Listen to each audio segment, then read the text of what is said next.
Hello, what's up mga barbers?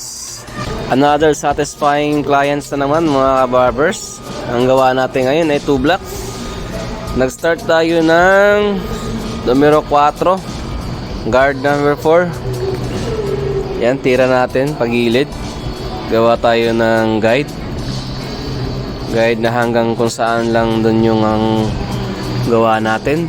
2 block po tayo mga barbers. Ito yung unang video ko na mga gumawa ng 2 block na video.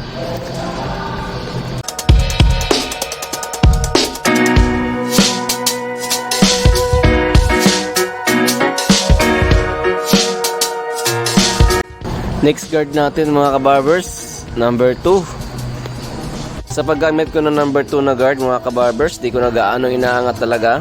Ang tirada ko na lang dyan is more on sa baba.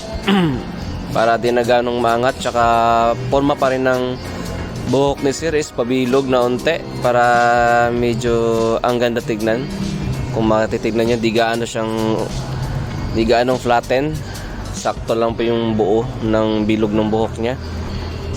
Yan po yung paggamit ko ng number 2. Hindi na ako gumamit ng number 1 dyan sa pinakababa niyan para hindi gaanong medyo tawag dyan, medyo light na white. Gusto ko medyo itim-itim pa konti. Kaya yan, sunod na ginawa ko dyan mga kabarbers is close clipper. Yan yung ginamit ko pang gilid sa kanya.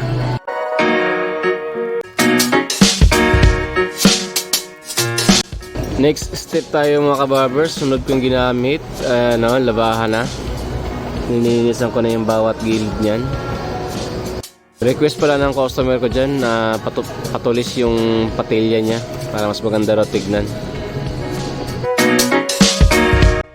Ang sunod natin ginawa dyan mga kabarbers, gunting at saka suklay na ako dyan. Tinatanggal ko na yung bawat kanto niyan para maganda ng tignan. Blending ng taas saka bababa. Yan yung tinira kong 4 para magpantay yung taas. Yan, ang ganda ng tignan, no? Next step tayo mga barbers, tinanggal ko na yung tali sa taas, yung nakaipit. Old process pa rin yung ginagawa ko dyan mga barbers. Hawi sa gilid para makuha ko yung pantay ng bawat gilid na paimpi niya. Old process po to yung ginagawa ko. Yan, hawi na naman sa kabila. Titirahan na naman natin. Ang request pala ni Sir Jan is medyo mababa pala sa kilay niya. Hindi aabot din sa mata. Yun yung gusto po niya.